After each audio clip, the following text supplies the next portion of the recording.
তোমাদেরকে একটা বুদ্ধি দিয়া দিই, তোমরা ওনার কাছে গিয়া 3টা প্রশ্ন করবা। কয়টা প্রশ্ন?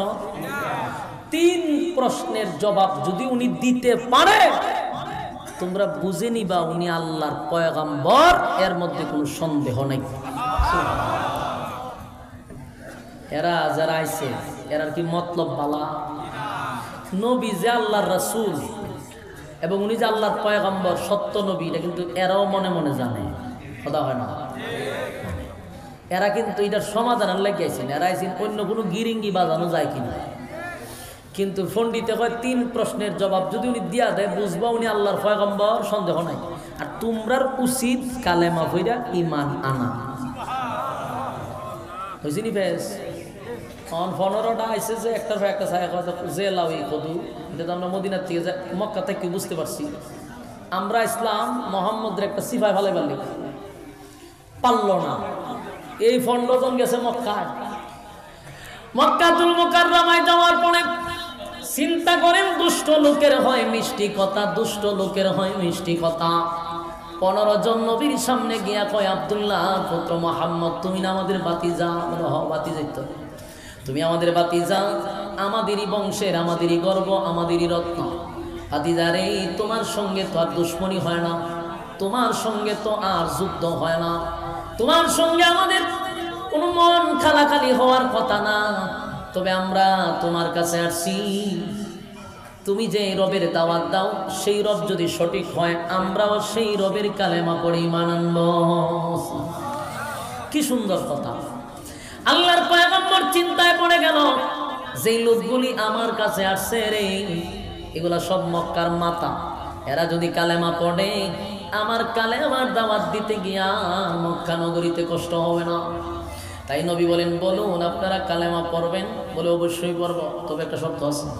ওই শর্ত লাগাই দিছে। কি শর্ত? তুমি যদি 3টা প্রশ্নের জবাব দিতে পারো, তাহলে আমরা কালেমা পড়ে ঈমান আনব। সুবহানাল্লাহ। আল্লাহর নবী বলেন, বলুন আপনাদের প্রশ্ন। তারা প্রথম প্রশ্ন করছে রূহ সম্পর্কে। রূহ সম্পর্কে 2 নাম্বার হলো, একজন বাদশা গোটা পৃথিবী রাজত্ব করছে, একটা ঘোড়ার উপরে সওয়ার করে। বাদশার নাম বলেন, বাদশার ডিটেলস বলেন। 3 নাম্বার হলো, 7 জন যুবক একটা গুহার ভিতরে ছিল, কতদিন ছিল, কিভাবে ছিল, ডিটেলস বর্ণনা করেন। প্রশ্ন হলো কয়টা? আল্লাহর নবী বলেন, এই 3টা প্রশ্নের জবাব যদি আপনাকে দিয়া দেই, আপনারা কি কালেমা পড়বেন? বলে অবশ্যই পড়ব। ঠিক আছে, আগামীকালকে আইছেন, আমি আপনাদেরকে 3টা প্রশ্নের জবাব দিয়া দিব। কারণ সকালে জিব্রাইল আয়, বিকালে জিব্রাইল আসে, অসুবিধা কি? কিন্তু ঘটনা তো ঘটে গেছে। এদিন সারাদিন জিব্রাইল এসে নবী উত্তর দিব হইতে গা। নবী কি গায়েব জানতো? আসে রাসূল কথা বল না। নবী গায়েব জানতো? গায়েব জানলে তো প্রশ্নের উত্তর সাথে সাথে দেওয়ার কথা। নবী কয় আগামীকালকে দিব। আগামীকালকে জিব্রাইল এসে না, ওই এরা তো আবার আইসা আগামীকালকে আয়া কয়ও আমরা প্রশ্নের উত্তর কই? রাসূল আজকে দিতে পারতাম না, আগামীকালকে। পরের দিন চলে গেল, এদিনও জিব্রাইল আসে। এর পরের দিন আবার আসছে 15 জন। আমরা প্রশ্নের উত্তর রাসূল আজকে সম্ভব না, আগামীকাল। আচ্ছা কোন তো দেখি, এরা এমনই শয়তান, 2বার 3বার জন প্রশ্নের উত্তর দিতে পারছেন, এরা কি পরিমাণ শয়তানিটা করবো? কথা হয় না? আমরা সমাজের কিছু মানুষ আছে আলেমরা দেখতে পারে, কিন্তু এরা যদি আলেমের একটা দুষ ফায়ালায়, সারা দেশ এত ভরপুর। আচ্ছা মনে করো, এই মাদ্রাসার মুহতামিমের কাছে যদি একটা পাবলিক হুজুর একটা ফতোয়া খুঁজছেন, আজকে 3 দিন ধরে ঘুরতেছে, ফতোয়াটা খুঁজছেন, আমার মুহতামিম সাহেব বলেন ঠিক আছে আপনি আগামীকালকে আইসেন, তার মানে হুজুর রাত্রে বিষয়টা মোতালা করবো, বিষয়টা পরে জানাইব। পরের দিন আপনি আইসেন, আয়োজন মুহতামিম সাহেবরা জিজ্ঞাসেন, মুহতামিম সাহেব কয় না আমি সময় পাইছি না, আপনি আগামীকাল গায়েন। এদিনও মুরব্বী গেল না, 3 দিনের মাথায় হুজুর ফতোয়াটা না আজকেও পারতাম না, চাচা কাল খাই। 3-4 দিন পুরানির পরে মুরব্বী কিতা করবো? মুরব্বী একটা দোকানে গিয়া বইব, একটা চা লইব, বিস্কুট খাইব, খাইয়া কইব কয়ও আমরা মাদ্রাসাতে একটা হুজুর রাখছে, আদতে কোনো হুজুর না, এবারে এখানে খাওয়ায় আর বেতন দেয়, এবারে আদতেই কোনো হুজুর না, একটা মশলা লইয়া গেছিলাম, আজকে 3টা দিন ধরে আমার ঘুরাইতেছে, বেটা আলেমের খাতারই পরে লাগাইব নি দরবার। এই দরবারও লাগাইছে মক্কাতে, সেম এই দরবার লাগাইছে। গোটা মক্কা নগরীতে মক্কার অলিতে গলিতে সব জায়গায় ছড়ায়া ছিটাইয়া নবীর বিরোধিতা শুরু হয়ে গেল। মক্কার অলিতে গলিতে শহরে বন্দরে সব জায়গায় আমার নবীর বিরুদ্ধে যখন সমালোচনা শুরু হয়ে গেল রে, আল্লাহর পয়গম্বরের বিরুদ্ধে সমালোচনা। কি সমালোচনা? আমরা আগেই কইছিলাম উনি কোনো নবী না, নাউজুবিল্লাহ। আমরা আগেই বলেছিলাম উনি কোনো নবী না, উনি কোনো রাসূল না। আজকে একটা সপ্তাহ ধরে আব্দুল্লাহর পুত্র মুহাম্মদের কাছে 3টা প্রশ্ন লইয়া যাই, বারবার আমাদেরকে বলে আগামীকালকে আগামীকালকে। তার মানে উনি কোন নবী না, রাসূল না।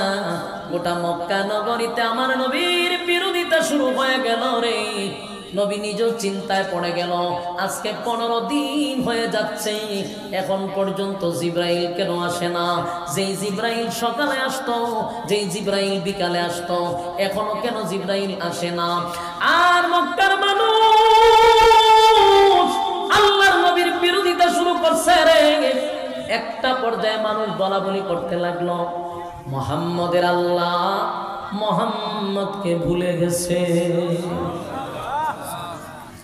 আল্লাহর হাবিব নিজেও চোখের পানিগুলো ছেড়ে দিয়া কান্না শুরু করছে। একটা সময় নবী ব্যথায় ব্যথিত হইয়া কান্দে আর বলে, মালিক রে, গোটা মক্কা নগরীতে আমারে লইয়া মানুষ কত বাজে বাজে কথা বলতেছে, আমি মিথ্যা নবী, আমারে গালি দেয়। মানুষ বলে আপনি নাকি আমারে ভুলে গেছেন। পয়গম্বর কান্না শুরু করলো। 15 দিন নবীর চোখ দিয়া পানি বেয়ে বেয়ে মুক্তার দানার মতো পড়ে। ব্যথায় ব্যথিত হইয়া আসমানের দিকে নবী তাকায়া থাকে, জিব্রাইল রে কেন আসুস না? ও জিব্রাইল, সকালে আসতি, বিকালে আসতি, আজকে 15 দিন পর্যন্ত কেন আসলি না? নবীর কান্না, চোখ দিয়া নবীর মুক্তার ধারার মতো পানি পড়ে। আল্লাহর পয়গম্বর যখন কান্না শুরু করলো, যতদিন যায় নবী কান্দে। একটা পর্যায়ে মানুষ বলতে লাগলো, মুহাম্মদের আল্লাহ মুহাম্মদকে ভুলে গেছে। আল্লাহর নবী একদিন বলে, মালিক সত্যি কি আপনি আমারে ভুলে গেছে? আমার প্রতি অভিমান করছে? কি এমন অপরাধ করছি গো? কি এমন অপরাধ করছি আল্লাহ? জিব্রাইলকে কেন পাঠাব না? জিব্রাইল কেন আসে না? পয়গম্বর চোখের পানিগুলো ছেড়ে দিয়া কাঁদে। হঠাৎ করে তাকায়া দেখে জিব্রাইল 15 দিন পরে আসমান থেকে নামতেছে। জোরে কোন সুবহান। জিব্রাইল আলাইহিস সালাতু ওয়াস সালামকে দেখে পয়গম্বর গিয়া বলে, জিব্রাইল 15 দিন পর্যন্ত কেন আইলি না? কেন আইলি না? জিব্রাইল কয়, হুজুর আমি আসতে চাই, আমার মালিক আমারে আসতে দেয় না। আল্লাহর নবী বলেন, জিব্রাইল রে, সত্যি কি আমার মালিক আমারে ভুলে গেছে? জিব্রাইল, আমার মালিক কি আমারে ভুলে গেছে? আমার মালিক কি আমার প্রতি অভিমান করছে? কেন রে জিব্রাইল তোমারে আসতে দেয় না? বলে, হুজুর 15 দিন আগে আপনার কাছে মক্কার মানুষ আসছিল 3টা প্রশ্নের জবাবের জন্য।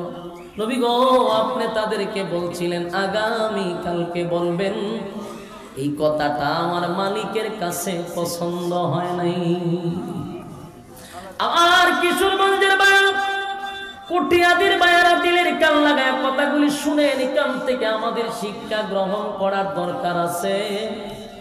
আল্লাহর নবী বলছিল আগামী কালকে বলবো, এই কথাটা আমার মালিকের কাছে পছন্দ হয় নাই। জিব্রাইল বলে, হুজুর আপনি যদি বলতেন আগামী কালকে বলবো ইনশাআল্লাহ, আপনি ইনশাআল্লাহ বলেন নাই। পয়গম্বর আপনি বলছেন আগামী কালকে বলবেন, মাঝখানে ইনশাআল্লাহ বলেন নাই। ইনশাআল্লাহ না বলার কারণে আমার মালিক এই কথাটা পছন্দ করছে না। তাই তো 15 দিন আমি জিব্রাইলকে আসতে দেয় না। এক কুটিয়াদির বায়েরা বলুন তো দেখি কোন সময় আর ইনশাআল্লাহ আপনারা বলবেন? কথা হয় না। আমার নবী একবার বলার কারণে 15 দিন নবী কাঁদছে রে। এত কান্না নবী কাঁদছে, চোখের পানি এত জোরানো জড়াইছে, কাঁদতে কাঁদতে কাঁদতে নবী বেহুশ। জিবরাইল কেন আসে না? এক ইনশাআল্লাহ না বলার কারণে প্রায় 15 দিন পর্যন্ত আমার আল্লাহ ওহী বন্ধ করে দিছে। আমার যুবক ভাইরা বলুন, আমাদের প্রত্যেক কাজে সব সময় সব জায়গায় বলবো কি? ইনশাআল্লাহ। মাহফিল শেষ করে বাড়ি যাব, মাঝখানে কি? ইনশাআল্লাহ। আমরা খানা খাবো, মাঝখানে ইনশাআল্লাহ। ডাকাতে যাব, মাঝখানে ইনশাআল্লাহ। আগামীকালকে বিবাহ করব, এখানে কি? ইনশাআল্লাহ। ইনশাআল্লাহর অর্থ কি জানেন? আল্লাহ যদি চায়। ইনশাআল্লাহর অর্থ হলো মালিক যদি চায়, তার মানে আমি আগামীকালকে ঢাকা যাব, এটা আল্লাহ চাইলে। এই জন্য ইনশাআল্লাহ বলা দরকার। কথা কয় না? আমি খানা খাবো ইনশাআল্লাহ, তার মানে আল্লাহ যদি চায় আমি খানা খাবো। আমি ইনশাআল্লাহ বললেন না, তার মানে আপনি যে আগামীকালকে ঢাকা যাবেন এটার কোনো গ্যারান্টি আছে? এই জন্য মাঝখানে ইনশাআল্লাহ বলতে আর কোনোদিন ভুলবেন না। উম্মতরে শিক্ষা দেওয়ার জন্য 15 দিন আমার মালিক কিন্তু ওহী বন্ধ করে নবীরে কান্দাইছে। আমার নবী এত কান্না কাঁদছে আর বলছে, মালিক, মক্কার মানুষ কয় আপনি নাকি আমারে ভুইলা গেছেন। মালিক রে, আপনি কি আমারে ভুইলাই গেছেন? আল্লাহ তার বন্ধুরে সান্ত্বনা দেওয়ার জন্য, বন্ধুরে খুশি করার জন্য, বন্ধুরে অতীত স্মরণ করায়া দেওয়ার জন্য আল্লাহ তখন জিবরাইলরে পাঠাইয়া সূরা দোহা নাজিল করে দেয়। এত করে বুঝতে পারছে সূরা দোহা কেন নাজিল হয়েছে? কথা হয় না? আপনারা কি বিরক্ত? আওয়াজ কি স্পষ্ট? তাহলে কথা দিয়ে আপনারা স্পষ্ট ঘটনা কি? আওয়াজ দিতে হবে।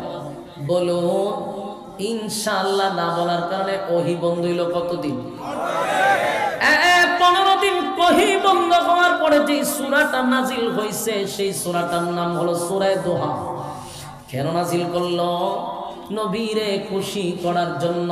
জোরে কোন সুবহান।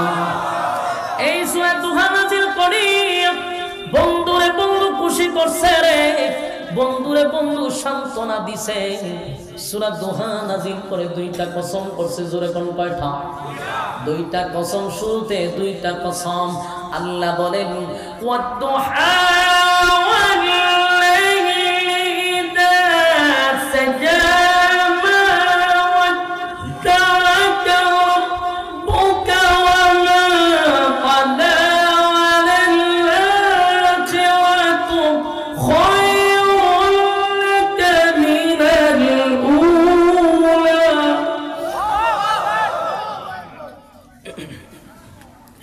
ভাই ভাই, এত শাসটানে ঘটনা কি? আল্লাহ কয় ওয়াদ-দুহা এক কসম, ওয়াল-লাইলি ইযা সাজা 2 কসম। সুবহানাল্লাহ। কতদিন পরে নাজিল হইছে? 15 দিন। আল্লাহ কয় ওয়াদ-দুহা একটা কসম, ওয়াল-লাইলি ইযা সাজা 2টা কসম। 15 দিন ওহী বন্ধ হওয়ার পরে আমার মালিক বলেন, ওয়াদ-দুহা দিনের আলোর কসম, দিনের আলোর কসম। ওয়াল-লাইলি ইযা সাজা রাতের অন্ধকারের কসম।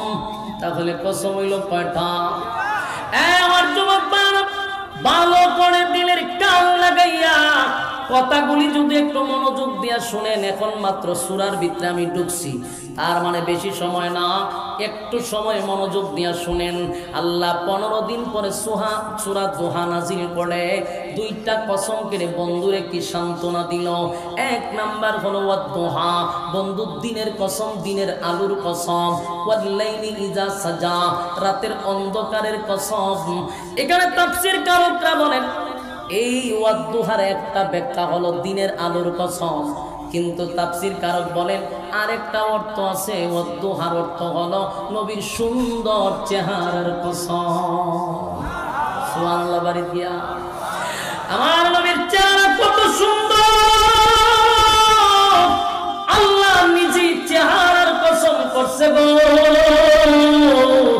বন্ধুর চেহারার কসম করছে। ওয়াদ্দুহা বন্ধু আপনার সুন্দর চেহারার কসম, আপনার উজ্জ্বল চেহারার কসম।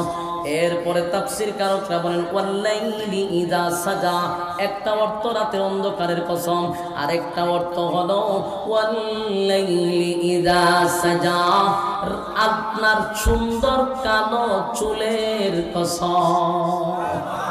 সুবহানাল্লাহ আমার নবীর সুন্দর চেহারার কসম, আমার নবীর কালো চুলের কসম, নবীর কালো চুলের কসম। নবীর সুন্দর কালো চুল ছিল, লম্বা চুল, কালো চুল।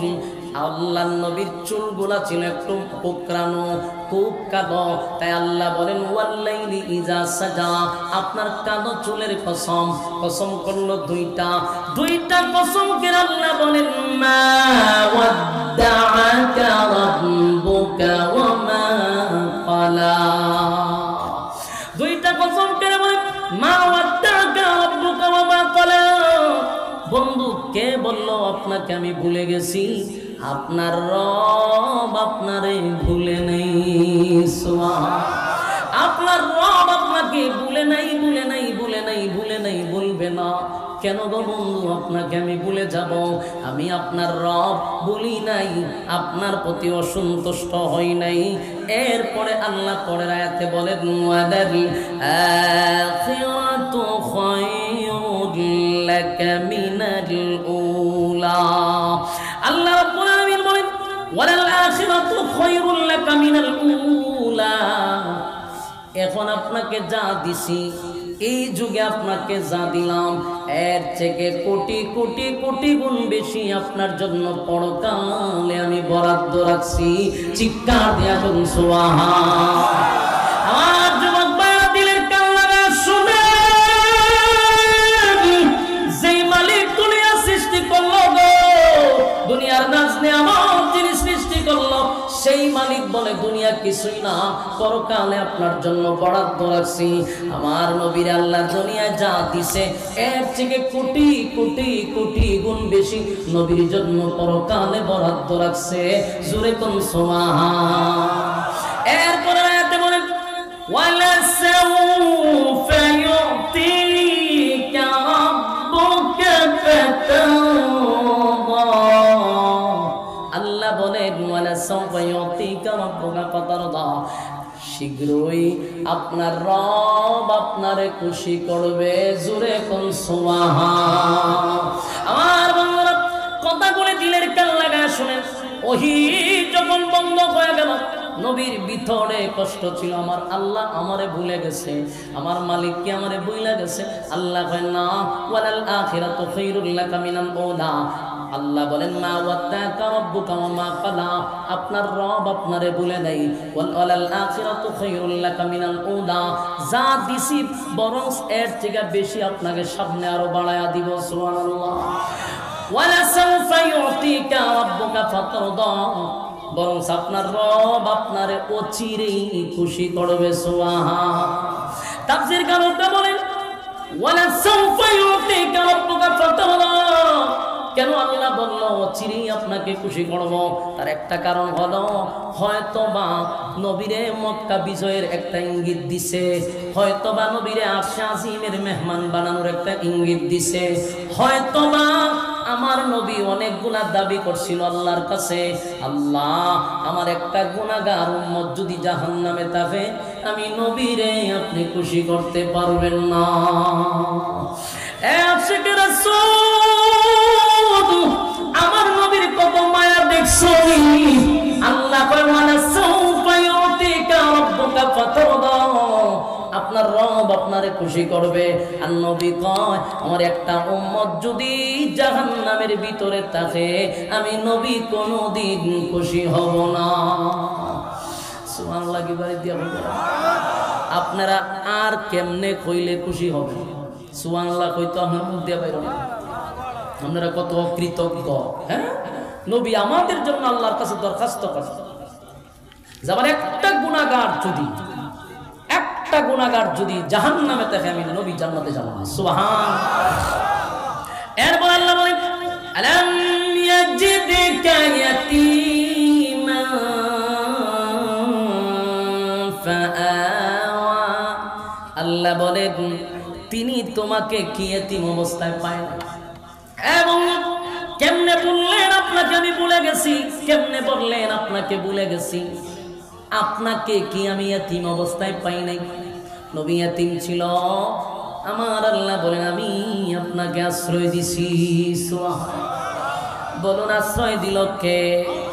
আপনি এতিম ছিলেন, আমি আপনাকে আশ্রয় দিছি। আলাম ইয়াজিদকা ইয়াতীমান ফাআওয়া। আপনি এতিম ছিলেন, আপনাকে আশ্রয় দিছি। এরপর আল্লাহ বলেন ওয়া ওয়াজাদাকা দাল্লান ফাহাদা। স্পষ্ট জানায়া দেয় আপনি কি পথহারা অবস্থায় ছিলেন না? আপনি তো পথহারা অবস্থায় ছিলেন, আমি আপনাকে পথহারা অবস্থায় পেয়েছি, আপনাকে আমি আল্লাহ পথ দেখায়া দিছি। সুবহানাল্লাহ। তার মানে হলো এতিম যারা হয় রে, তাদের মা নাই, বাবা নাই, দাদা নাই, আত্মীয় স্বজন নাই, গার্জেন নাই, ওই ছেলেগুলা সমাজে বেশি একটা ভালো হয় না। কথা হয়, তারা অনাথ থাকে, তাদের গার্জিয়ানের অভাবে তারা শিশু গ্যাংয়ের সঙ্গে জড়িত হয়। কথা হয় না? আল্লাহ কয় আমি আপনারে এতিম অবস্থায় পাইছি, আমি আপনারে আশ্রয় দিছি। আপনি পথহারা ছিলেন, আমি আল্লাহ আপনাকে নিজে পথ দেখায়া দিছি। চিৎকার দিয়া কোন সুবহান। এরপর আল্লাহ বলেন ওয়াজাদাকা আইলান ফাআগনা। আল্লাহ বলেন আপনি কি নিঃস্ব অবস্থায় ছিলেন না? বন্ধু আপনি তো গরিব ছিলেন, আমি আল্লাহ না আপনারে ধনী বানাইছি। সুবহানাল্লাহ। কুটিয়াদি ভাইয়েরা, এই কথাটা রিপিট করতেছি বারবার, আর একটু শুনেন। আল্লাহ বলেন ওয়া ওয়াজাদাকা আইলান ফাআগনা। এই ওয়াজ আমি মনে করি প্রত্যেক মিম্বরে হওয়া দরকার, এই ওয়াজ প্রত্যেক মাহফিলে হওয়া দরকার। তার কারণ হলো আমাদের দেশের মুসল্লিরা এই ওয়াজের অর্থ জানে না। ওয়াজাদাকা আইলান ফাআগনা। আল্লাহ বলেন আপনি গরিব ছিলেন, আমি আপনাকে ধনী বানাইছি, ধনী বানাইছি। আফসোস আফসোস, আজকে আমরা সারা বাংলাদেশে বক্তাদের ওয়াজ শুনি, শ্রোতারাও জানে যে আমার নবী গরিব ছিল, পেটে পাথর ছিল। এই ওয়াজ কত শুনতে শুনতে মানুষের মগজস্থ, অথচ এখানে অনেক মুসল্লি আছে রে এখনো জানা নাই আমার নবী যে ধনী ছিল, আমার নবী যে দেশের প্রেসিডেন্ট ছিল। অনেক মুসল্লি জানে না। বাস্তব না বাস্তব? আমাদের মতো কিছু কাক মৌলবী আমি বলবো তাদেরকে, তারা এক ওয়াজ সারাটা জীবন কইরা গেছে আমার নবী গরিব আছেন, ফেডো ভাক্তর আছেন। এরে ফেডো ভাক্তর আছেন, ফরের ফিস্টা উল্লাস না গেছে। ওয়াজাদাকা আইলান ফাআগনা। আল্লাহ বলেন গরিব ছিলেন, ধনী বানাইছি। কথা হয় না? কিন্তু সারাটা জীবন ওয়াজ কিতা, নবী গরিব, নবী পেটে ভাত আছে।